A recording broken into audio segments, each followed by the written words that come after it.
आप देख रहे हैं इंडिया टाउन न्यूज, भारत की बात। नमस्कार, स्वागत है आपका हमारे खास बुलेटिन खबरें राजनांदगांव में और मैं हूं आपके साथ आस्था सिंह। चलिए बुलेटिन की शुरुआत करते हैं, लेकिन उससे पहले एक नजर डालते हैं आज की हेडलाइंस पर। लाइट नहीं, खेल बंद, अंधेरे में खिलाड़ियों का भविष्य। लाइट के बिना दिग्विजय स्टेडियम सुविधाओं के अभाव में खिलाड़ी बेहाल।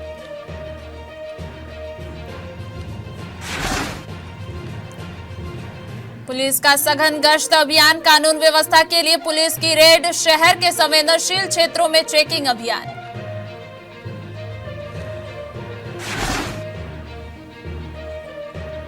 महावीर कॉलेज में साइबर जागरूकता कार्यक्रम, बीएमएस छात्रों के लिए साइबर पीस यात्रा, साइबर ठगी से बचाव की दी गई जानकारी। शराबी ड्राइवर ने 4 साल के बच्चे को कुचला, बिजली विभाग के वाहन से मासूम की मौत, ज्युडिशियल रिमांड पर जेल भेजा गया आरोपी।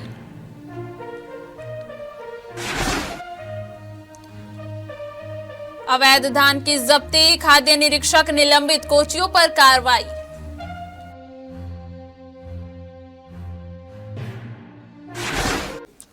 चलिए खबरों की शुरुआत करते हैं। जिला हॉकी संघ राजनांदगांव के प्रतिनिधि मंडल ने महापौर मधुसूदन यादव के निवास पर जाकर हॉकी की नर्सरी के लिए मिली करोड़ों की राशि पर हार्दिक आभार व्यक्त किया। इस अवसर पर छत्तीसगढ़ हॉकी संघ के अध्यक्ष फिरोज अंसारी, जिला हॉकी संघ के सचिव शिवनारायण धकेता, वरिष्ठ प्रशिक्षक और खेल इंडिया हॉकी कोच सहित अन्य पदाधिकारी मौजूद रहे। प्रतिनिधिमंडल ने महापौर को फूल माला पहनाकर और मुंह मीठा करवाकर अपनी खुशी जताई। साथ ही विधानसभा अध्यक्ष एवं विधायक डॉक्टर रमन सिंह, मुख्यमंत्री विष्णुदेव साय, खेल मंत्री अरुण साव और सांसद संतोष पांडे को इस उपलब्धि का श्रेय दिया। आपको बता दें कि जिले में खेल सुविधाओं को उन्नत बनाने के लिए अंतर्राष्ट्रीय हॉकी स्टेडियम में एस्ट्रोटर्फ का नवीनीकरण, एथलेटिक्स रनिंग ट्रैक का निर्माण और अन्य खेल विकास कार्यों की स्वीकृति मिली है। इन कार्यों के लिए कुल 6 करोड़ 4 लाख रुपए की राशि हॉकी स्टेडियम के नवीनीकरण के लिए, 9 करोड़ 34 लाख 26 हजार रुपए एथलेटिक्स रनिंग ट्रैक के निर्माण के लिए और 50 लाख रुपए CSR मद से खेल विकास के अन्य कार्यों के लिए अनुमोदित किए गए हैं। थाना छुई खदान पुलिस ने शराब के नशे में वाहन चलाकर 4 वर्षीय बच्चे की जान लेने वाले आरोपी को गिरफ्तार किया है। दरअसल 12 दिसंबर की शाम को बिजली विभाग का वाहन चला रहे रोशन कुमार पटेल पद्मावतीपुर की ओर जा रहा था। इसी दौरान ग्राम कुटेली खुर्द बाजार चौक पर उसने लापरवाही से वाहन चलाते हुए 4 साल के मासूम को टक्कर मार दी। दुर्घटना के बाद वाहन चालक घायल बच्चे को करीब 3 मीटर तक घसीटते हुए ले गया। गंभीर हालत में बच्चे को शासकीय अस्पताल छुई खदान ले जाया गया, जहां डॉक्टरों ने उसे मृत घोषित कर दिया। रिपोर्ट पर पुलिस ने मामले में अपराध दर्ज कर जांच शुरू की और तत्काल कार्रवाई करते हुए आरोपी को गिरफ्तार कर अदालत में पेश किया, जिसके बाद अदालत ने आरोपी को ज्युडिशियल रिमांड पर जेल भेजने का आदेश दिया है। झुरिया पुलिस ने फर्जी फसल बीमा कराने वाले 2 आरोपियों को गिरफ्तार किया है। आरोप है कि आरोपियों ने दूसरों की जमीन को किराए पर लेकर उसमें केले की फसल होने के बावजूद चना फसल होने का झूठा विवरण देकर बीमा राशि अपने बैंक खातों में ट्रांसफर करा ली। गिरफ्तार आरोपियों के नाम अमित वर्मा और परमेश्वर साहू है।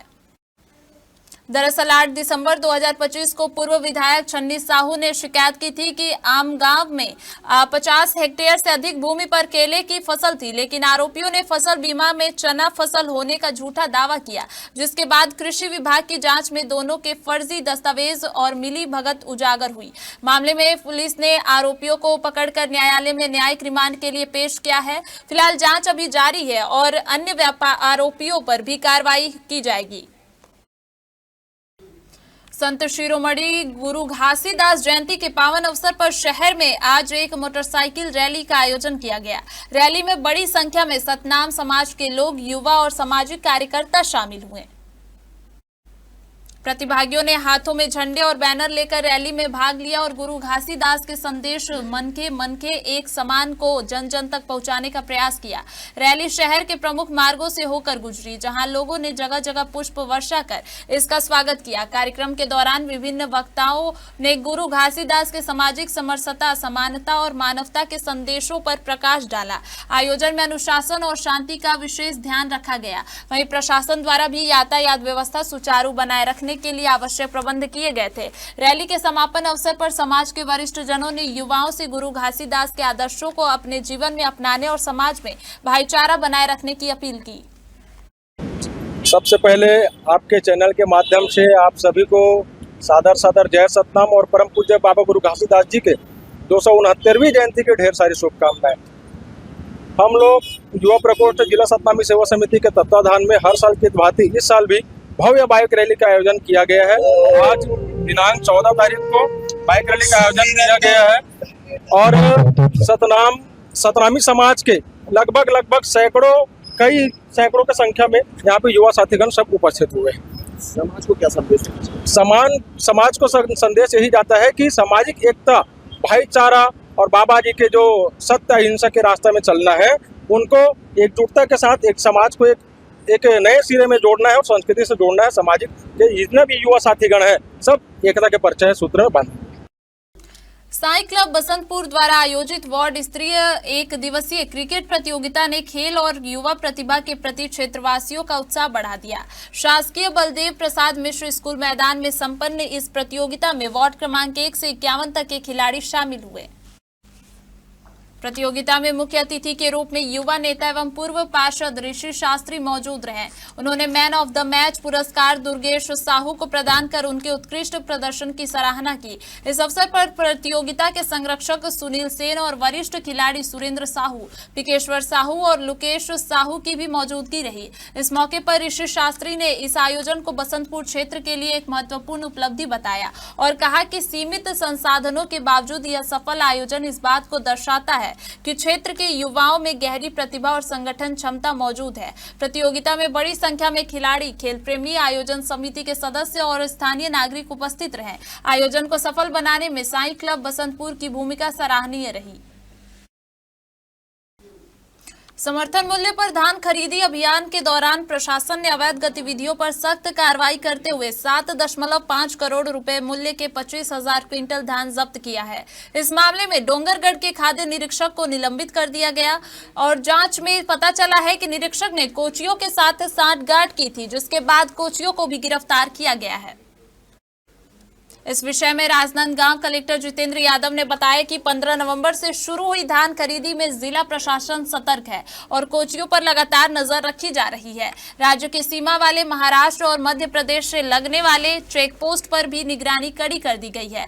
उन्होंने कहा कि जिले के 96 धान उपार्जन केंद्रों पर धान खरीदी जा रही है और बम्पर आवक बनी हुई है। अब तक 37,000 किसानों ने कुल 455 करोड़ रुपए मूल्य का धान बेच दिया है। धान उपार्जन केंद्रों से 79,860 क्विंटल धान का उठाव किया जा चुका है। कलेक्टर ने कहा कि कोचियों, राइस मिलर्स और संबंधित अधिकारियों के खिलाफ कार्रवाई जारी है और इस मामले में कोई कोताही बर्दाश्त नहीं की जाएगी। जी देखिए, मैं आपको बताना चाहूँगा कि 15 नवंबर से धान खरीदी प्रारंभ हुई है। इस संबंध में हमारी सभी 96 केंद्रों में धान खरीदी की प्रक्रिया चल रही है। अवैध धान खरीदी को रोकने के लिए हम लोगों ने हमारे इंटरस्टेट बॉर्डर पे और संवेदनशील केंद्रों पे निगरानी कर रहे हैं और जो इस तरह के जो कोचियां हैं उन पे कार्रवाइयां कर रहे हैं। हम लोगों ने अभी तक जिले में लगभग 25,000 क्विंटल जो अवैध धान है उसको जब्त किया है, जो 7.5 करोड़ रुपए से ज़्यादा का है। और इसमें बहुत सारे जो व्हीकल्स थे जो इन धान को राज्य के बाहर से कैरी कर रहे थे, उनको भी हम लोगों ने जब्त किया है। इस संबंध में कुछ अधिकारियों पे भी कार्रवाइयाँ की गई है, कुछ कोचियों पे भी कार्रवाइयाँ की गई है और 1-2 राइस मिल पे भी कार्रवाइयाँ की गई है। जो शुद्ध धान खरीदी है वो हमारा सभी शासन प्रशासन प्रतिबद्ध है, इसमें किसानों को कोई दिक्कत ना आए। और जहाँ तक बिचौलियों की और कोचियों की बात है तो हमारा पूरा ध्यान है कि वो लोग इस चीज़ का फायदा ना उठाएं और किसानों का अहित ना हो, इसलिए उन पे कार्रवाइयाँ भी जारी है। अखिल भारतीय पूर्व सैनिक सेवा परिषद जिला इकाई राजनांदगांव के तत्वाधान में 1971 के ऐतिहासिक विजय दिवस को गरिमामय रूप से मनाने के उद्देश्य से एक महत्वपूर्ण बैठक आयोजित की गई। यह बैठक पूर्व सैनिक उमाशंकर सिंह के निवास पर संपन्न हुई। बैठक में विजय दिवस कार्यक्रम की रूपरेखा, आयोजन स्थल और शहीदों को श्रद्धांजलि अर्पित करने की योजना और अधिक से अधिक जन भागीदारी सुनिश्चित करने जैसे महत्वपूर्ण विषयों पर विस्तार से चर्चा की गई। बैठक में यह निर्णय लिया गया कि विजय दिवस के अवसर पर शहीद जवानों को श्रद्धांजलि अर्पित की जाएगी और देशभक्ति से ओतप्रोत विविध कार्यक्रमों के माध्यम से नई पीढ़ी को 1971 के युद्ध में भारतीय सेना की वीरता, शौर्य और बलिदान से अवगत कराया जाएगा। इस दौरान सभी सदस्यों ने कार्यक्रम को सफल बनाने के लिए एकजुट होकर सहयोग करने का संकल्प लिया।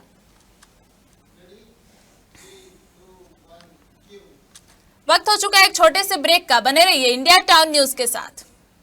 कभी कभी चेहरे का छुपा दर्द दुनिया नहीं देख पाती है। दाग, मुहासे, झाइयां सब आपके आत्मविश्वास को कम कर देता है, पर अब नहीं, क्योंकि Rukhsana glow and fair face pack जो दे आपकी स्किन को वो प्यार जो सिर्फ प्रकृति दे सकती है। हर लेयर को साफ करे, हर दाग को करे हल्का और आपकी मुस्कान फिर से लौटाए। Because you deserve to glow naturally. Rukhsana herbal beauty product Amazon, Meesho और फ्लिपकार्ट में भी उपलब्ध। अमीन मोटर्स उड़ान ई रिक्शा छत्तीसगढ़ का नंबर 1 ई रिक्शा शोरूम, जहां आपको सभी प्रकार के ई रिक्शा के वैरायटीज उपलब्ध मिलेंगे। हमारा ई रिक्शा काफी मजबूत है और ये सालों साल चलता है, तो आज ही घर ले आइए आरटीओ इंश्योरेंस के साथ। हमारा पता है अमीन मोटर्स, प्यारेलाल चौक, जीई रोड, न्यायालय के पास, राजनांदगांव। 9827174038 7724047008। राजनांदगांव के दिग्विजय स्टेडियम में खिलाड़ियों को बुनियादी सुविधाओं के अभाव में भारी परेशानियों का सामना करना पड़ रहा है। स्टेडियम में लाइट की व्यवस्था नहीं होने से शाम होते ही अभ्यास बंद हो जाता है। हालात ये है कि अंधेरा होने से पहले ही गेट बंद कर दिए जाते हैं। राजनांदगांव का प्रमुख दिग्विजय स्टेडियम, जहां से कई खिलाड़ी राज्य और राष्ट्रीय स्तर तक पहुंचे हैं, आज वही स्टेडियम अव्यवस्थाओं का शिकार नजर आ रहा है। स्थानीय खिलाड़ियों का कहना है कि अधिकांश युवा दिन में पढ़ाई और नौकरी में व्यस्त रहते हैं और शाम के समय ही अभ्यास कर पाते हैं, लेकिन लाइट नहीं होने और गेट समय से पहले बंद होने के कारण उन्हें अभ्यास का पूरा समय नहीं मिल पा रहा है। इसका सीधा असर उनकी फिटनेस और चयन प्रतियोगिताओं की तैयारी पर पड़ रहा है। खिलाड़ियों ने यह भी आरोप लगाया कि कई बार स्टेडियम प्रशासन और संबंधित अधिकारियों से लाइट व्यवस्था और अभ्यास का समय बढ़ाने की मांग की गई, लेकिन अब तक कोई ठोस पहल नहीं की गई है। खेल प्रेमियों का कहना है कि स्टेडियम जैसी सार्वजनिक खेल सुविधा में लाइट, सुरक्षा या समयबद्ध संचालन बेहद जरूरी है। इतना ही नहीं, शाम 6 से 6:30 बजे के बीच गेट बंद किए जाने के कारण कई बार खिलाड़ी और खेल प्रेमी अंदर ही फंस जाते हैं। इनमें 10 साल के छोटे बच्चे से लेकर युवा खिलाड़ी तक शामिल होते हैं, जो सुरक्षा के लिहाज से भी गंभीर मामला है। देखिए सौरभ ताम्रकार की ग्राउंड रिपोर्ट। राजनांदगांव का दिग्विजय स्टेडियम अब अंधेरों की चपेट में है। ये हम इसलिए कह रहे हैं, सबसे पहले आप तस्वीरें देखिए। ये वो तस्वीरें हैं, अभी लगभग 6:10 हुए हैं और ये शाम के 6:10 का वक्त है। आप ये भी देख पा रहे होंगे कि हर दरवाजों पर ताले भी लगे हुए हैं, ताले भी जड़े हुए हैं। यहाँ अभी भी बता दें, जो ताले लगे हुए हैं उसके बावजूद भी अंदर में जो लोग यहाँ पर आते हैं प्रैक्टिस करने के लिए, खेलने के लिए, खेल की भावनाओं को समझते हुए अपने शरीर की फिटनेस को बनाने के लिए, वो अभी भी इस दरवाजे के अंदर में है। और कुछ लोगों की शिकायतें भी है कि कई दिनों से, यानी कि ये कहा जाए कि जब इस मैदान में कोई बड़े खेल का आयोजन होता है तब ही इस मैदान के दरवाजे को खोला जाता है और इस मैदान में जो बड़ी बड़ी लाइटें लगी हुई है उनको चालू किया जाता है। क्या समस्या है, इनसे जानते हैं। क्या नाम है आपका और क्या समस्या है? मेरा योगेश कंडरा है सर, मैं डोंगरगढ़ से हूँ, बट मेरा ड्यूटी यहीं है, इस कारण मैं प्रैक्टिस के लिए यहाँ आता था। क्या ड्यूटी करते हैं आप? मेरा एग्रीकल्चर सेल्स डिपार्टमेंट में है ड्यूटी। सर मैं यहाँ प्रैक्टिस के लिए आता था तो 6 बजे मेरे को जाना पड़ता था। मैं 5 साढ़े 5 तक आता था, आधा घंटा ही प्रैक्टिस करके जाता था।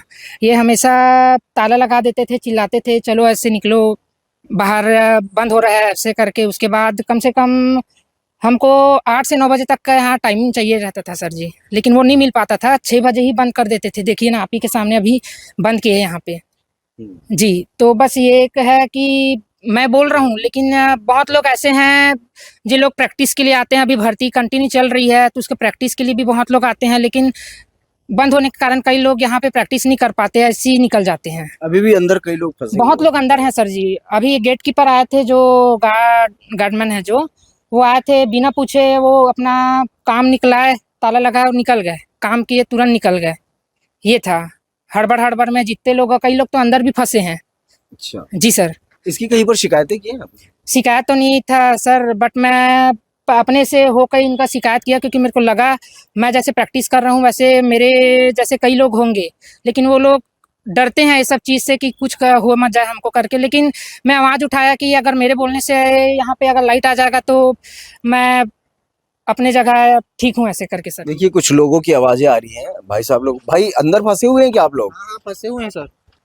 कैसे फंस गए आप लोग? और ताला लगा दिए हमने, फुटबॉल वाले यहाँ फुटबॉल खेलते थे। कितने लोग फंसे हुए हैं अभी अंदर में? करीब होंगे 20 लोग होंगे, मतलब 7-8 लोग और होंगे।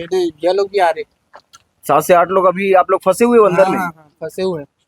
तो ये पता नहीं चल पाया गया कि आप लोग को ताला लग गया यहाँ पर? नहीं मतलब कोई सीटी बजी होगी या कोई सूचना मिला होगा? कुछ नहीं, हम लोग बस आए थे, प्रैक्टिस कर रहे थे, इधर आए तो। टाइमिंग क्या है यहाँ पर, मतलब खड़े होने का, यहाँ खेलने का, प्रैक्टिस करने का? कोई टाइमिंग नहीं पता। 8 बजे तक रहता है वहाँ बाहर, जो नोटिस रहता है उसमें। अच्छा, बाहर नोटिस में 8 बजे तक क्या है, लेकिन 6:10 हुआ है अभी। 6:20 हो रहा है, 6:21। 6:21 हो गया है। ताला तो बंद हो गया है भाई, ये तो ताला तो बाहर से बंद है। कैसे करेंगे आप लोग? अब रुकेंगे भैया, रात भर यहीं कैसे करें? रात भर रुकोगे आप लोग? यही करना पड़ेगा हमें। सनी नहीं है, कैसे करें? तो इधर इंजर्ड प्लेयर है। बहुत सारे प्लेयर। अच्छा, ये समस्या कब से हो रही भाई आप लोग के साथ? ये भैया होता ही रहता है, कभी भी बंद करके चले जाते जब से स्टेडियम ना चालू है तब से हो रहा है। कोई भी प्लेयर को बिना इन्फॉर्म करे कभी भी बंद कर देते। अच्छा। इन्फॉर्म तो करो जो अंदर खेल रहे हैं किसी को। देखिए कहीं ना कहीं ये काफी गंभीर विषय है कि आखिरकार बिना कोई नोटिस के प्रावधानों के जो नोटिस चस्पा किया गया है, उस नोटिस के आधार पर बिना कोई सूचना के, बिना कोई विसिल सिटी के, बिना लोगों के जानकारी के दरवाजों को, चारों ओर के दरवाजों को बंद करके यहाँ से निकल जाया करते हैं। लोगों को, यहाँ पर जो बच्चे खेलने के लिए आते हैं उनको काफी तकलीफों का सामना करना पड़ता है। और सबसे बड़ी तकलीफ आपको ये भी बता दें कि पीछे जो आप ग्राउंड के अंदर में लाइट देख पा रहे होंगे, ये तो ग्राउंड की लाइट है। और ग्राउंड की लाइट बताया जा रहा है कि केवल उस समय चालू होती है जिस समय बड़े नेशनल, इंटरनेशनल और जो राज्य स्तरीय, जिला स्तरीय जो खेल होते हैं, उस दरमियान बस ही ये लाइट का उपयोग होता है, लाइट को चालू किया जाता है। मगर ये जो प्रैक्टिस करने के लिए लोग आते हैं, उनके लिए ये लाइट की सुविधा बिल्कुल भी मुहैया नहीं करवाई जाती, जिसका साक्षात सबूत, उदाहरण आप ये भी देख सकते हैं कि इस दिग्विजय स्टेडियम मैदान के बाहर जो एक रास्ता बनाया गया है, इस पर भी लाइट के काफी अभाव है। लाइट यहाँ पर बिल्कुल भी नहीं है, जिसकी वजह से असामाजिक तत्वों का यहाँ पर डेरा जो है लगातार बने रहता है। इस विषय को लेकर के इस समिति के जो जिम्मेदार हैं उनसे भी बात करने की कोशिश करेंगे। देखिए कहीं ना कहीं ये काफी गंभीर विषय है कि लोगों को तालाबंद होने के बाद अब घर पहुंचना है तो लोगों को कूद करके भी जाना पड़ रहा है। ये काफी गंभीर विषय है, इस चीजों को दिग्विजय स्टेडियम समिति को सोचना चाहिए। राजनांदगांव के Mahavir college of ayurvedic science Sundara में BAMS फर्स्ट ईयर के छात्रों के लिए इंडक्शन प्रोग्राम के तहत जीतो राजनांदगांव लेडीज विंग द्वारा साइबर पीस यात्रा नामक साइबर जागरूकता कार्यक्रम का आयोजन किया गया। कार्यक्रम में मुख्य अतिथि के रूप में पुलिस अधीक्षक अंकिता शर्मा उपस्थित रहीं। इसके साथ ही अतिरिक्त पुलिस अधीक्षक राहुल देव शर्मा एवं नगर पुलिस अधीक्षक वैशाली जैन की भी मौजूदगी रही। कार्यक्रम में SP अंकिता शर्मा ने छात्रों को संबोधित करते हुए साइबर ठगी के बढ़ते मामलों और इसके तरीकों जैसे फेक कॉल, लिंक भेजकर ठगी, फर्जी ट्रेडिंग ऐप, व्हाट्सएप हैकिंग और वीडियो कॉल ब्लैकमेलिंग के बारे में जानकारी दी। उन्होंने छात्रों को साइबर ठगी से बचाव के उपाय भी बताए। इसके अलावा ASP और CSP ने साइबर जागरूकता के महत्व पर जोर देते हुए बताया कि किसी भी अनजान कॉल, वीडियो कॉल या बैंक संबंधित जानकारी को शेयर न करें। साथ ही यह भी बताया कि अगर कोई साइबर ठगी का शिकार होता है तो वह तुरंत 1930 पर कॉल करे या नजदीकी थाना या साइबर सेल में शिकायत दर्ज करवा सकता है। देश के प्रधानमंत्री नरेंद्र मोदी के खेलों को बढ़ावा देने के आह्वान पर आयोजित सांसद खेल महोत्सव 2025 के अंतर्गत राजनांदगांव लोकसभा क्षेत्र के डोंगर गांव में अखिल भारतीय फुटबॉल प्रतियोगिता का आयोजन किया जा रहा है। यह प्रतियोगिता 17 दिसंबर से 24 दिसंबर 2025 तक आयोजित होगी। इस प्रतिष्ठित फुटबॉल प्रतियोगिता में देश भर से चयनित 8 शीर्ष टीम भाग लेंगी, जो लीग मैच के माध्यम से अपनी खेल प्रतिभा का प्रदर्शन करेंगी। जम्मू कश्मीर से लेकर कर्नाटक, झारखंड, तेलंगाना, महाराष्ट्र और मध्य प्रदेश सहित विभिन्न राज्यों की टीमें एक ही मैदान पर आमने सामने होंगी, जिससे दर्शकों को रोमांचक मुकाबले देखने को मिलेगा। सांसद खेल महोत्सव के तहत न केवल डोंगरगांव बल्कि जिले के अलग अलग स्थानों पर भी विभिन्न खेल प्रतियोगिताओं का आयोजन किया जा रहा है। इसकी जानकारी सांसद ने प्रेस क्लब भवन में आयोजित प्रेस वार्ता के दौरान दी।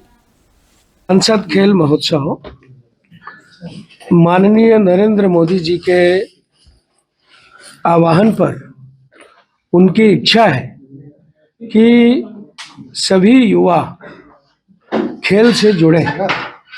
पढ़ाई के साथ साथ खेल भी उतना ही आवश्यक है। शरीर माध्यम खलु धर्म साधनम। यदि ये शरीर है, स्वस्थ है, तो समाज, प्रदेश और राष्ट्र स्वस्थ होगा।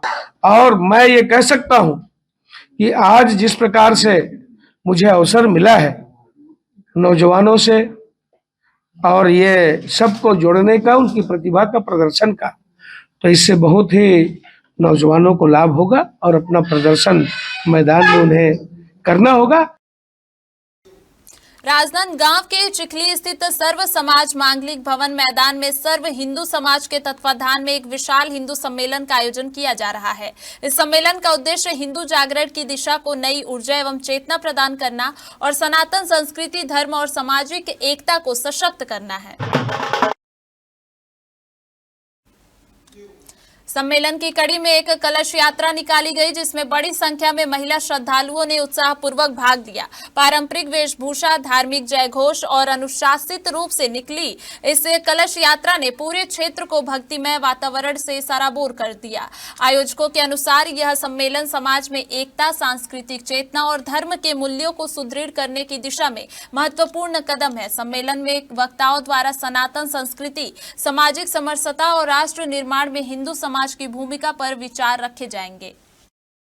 विगत 15 दिनों से पटरी पार के 10 वार्ड है, उसमें हिंदू सम्मेलन को लेकर लगातार तैयारी चल रहा है। आज विराट हिंदू सम्मेलन इस प्रांगण में होने वाला है और आज इस सम्मेलन को सफल बनाने के लिए सभी लोग लगे हैं, चाहे वो हमारे हिंदू भाई हो, हिंदू समाज से जुड़े व्यक्ति हो, हिंदू धर्म को मानने वाले व्यक्ति हो, ये सामाजिक बंधु सबने इस सम्मेलन को सफल बनाने के लिए लगे हुए। और आज इस सभा को संबोधन करने के साधु संतों भी आगमन होगा और इस सभा को एक ऐसे व्यक्ति बॉम्बे से अब्दुल लिमिया जी भी आ रहे, उनका भी उद्बोधन होगा। हम सभी का साधु संतों भी यहाँ देखने मिलेंगे।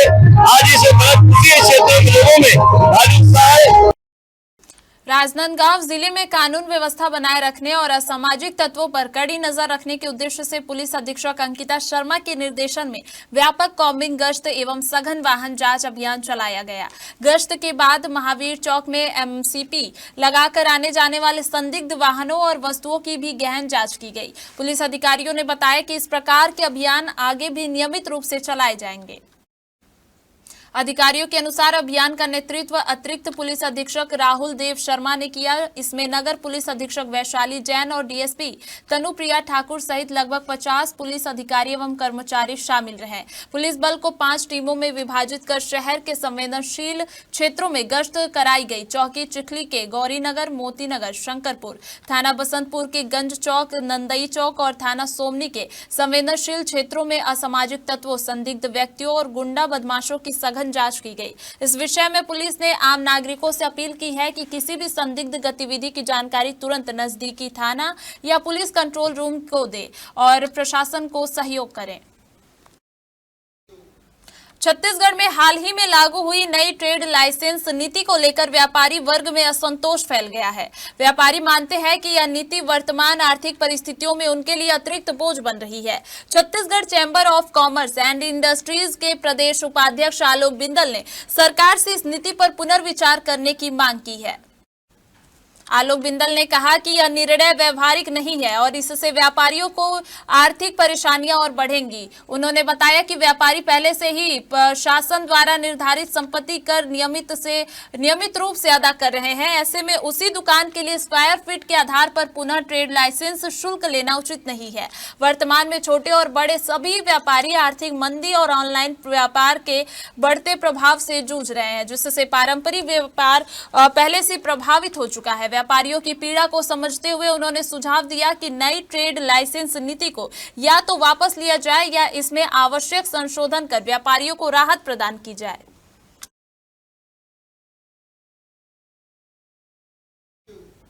हमारे खास बुलेटिन खबरें राजनांदगांव में फिलहाल इतना ही। देखते रहिए इंडिया टाउन न्यूज, भारत की बात। नमस्कार।